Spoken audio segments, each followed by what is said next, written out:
It's part 3 of our title insurance series. Today, short sales, liens, taxes, HOA, and more.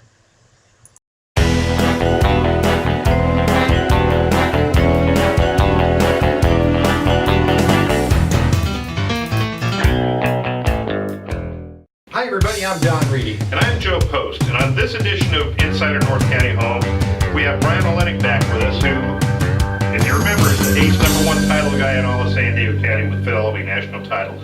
In this edition, we're going to be talking about short sales. Now, most everybody knows what a short sale is, but in case you've been in Nepal with the Dalai Lama for the last 10 years, this is what it is. Let's say you want to sell your home for $300,000, but you owe $500,000. That's called a short sale. It's worth less than what you owe on it. So Brian, what are some of the title issues that you see in a short that can affect a short sale?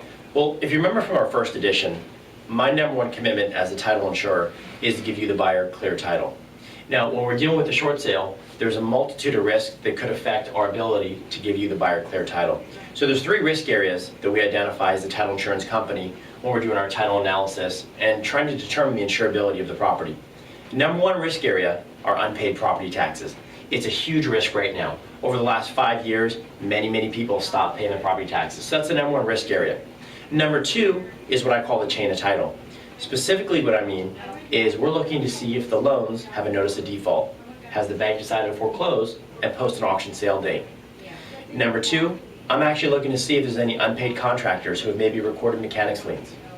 Thirdly, we want to see if the HOA has filed any HOA liens. Are you not paying your HOA?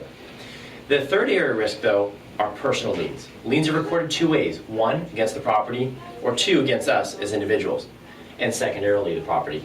Those personal liens are actually the ones that can actually probably cause the most hiccups or delays in your short sale transaction. So those are unpaid federal tax liens for income taxes, unpaid state income tax liens, bankruptcies, judgments, lis pendens, child support, spousal support. These are all things that can affect our ability to provide you the buyer. What happens if, say, somebody closes on a house and then something pops up? What happens then?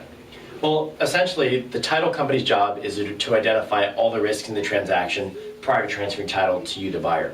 Should something pop up after you've taken ownership and it was not disclosed on the title report, depending on the type of title insurance policy you were given, the title company could be in a position of liability and then would have to step up to the plate and pay that in the form of a title claim. You see that happen? I'd say probably less than 5% of all cases actually result in a title insurance claim. It varies obviously from region to region, but again, it does happen on occasion. So you're really trying to solve the problem before it becomes a problem, yes? Absolutely. I guess in summary, the #1 job we have in the transaction is to identify risk for you, the borrower, in the transaction. #2, we work with the team of agents, with the escrow officers, to mitigate or eliminate that risk. And ultimately, we close the transaction and insure the property by giving you clear title. How do you do this? How do you research all of this stuff? A lot of time and effort. Essentially what happens is we put a property in escrow. The title insurance company will open up what we call a preliminary title report.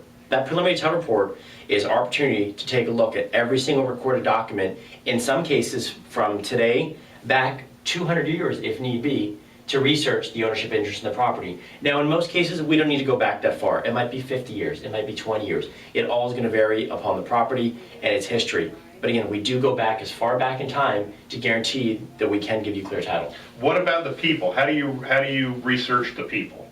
A good question. Oftentimes, the people obviously are associated with a deed. So if a deed is recorded against the property, it's going to have the individual's names that have conveyed title over the years. But sometimes, that's not sufficient. So there's actually a form called a statement of information. The statement of information is a form that we as a title insurance company use to actually research liens that could be encumbering us as individuals. So the statement of information is a background check. And that's when we look for those personal liens like we talked about earlier, the federal tax liens, the bankruptcies, child support, judgment. And that's really how we do that analysis.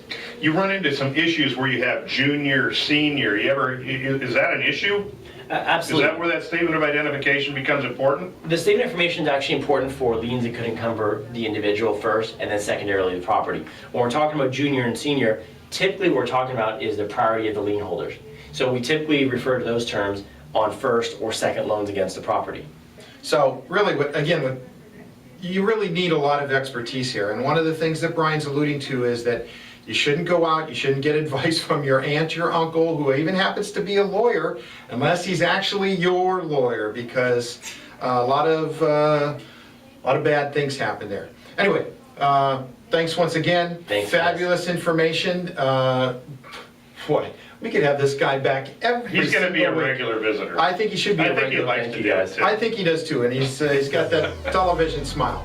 All right, everybody, I'm Don Reedy. And I'm Joe Post. Thanks for coming for this edition of Insider North County Homes. See you soon.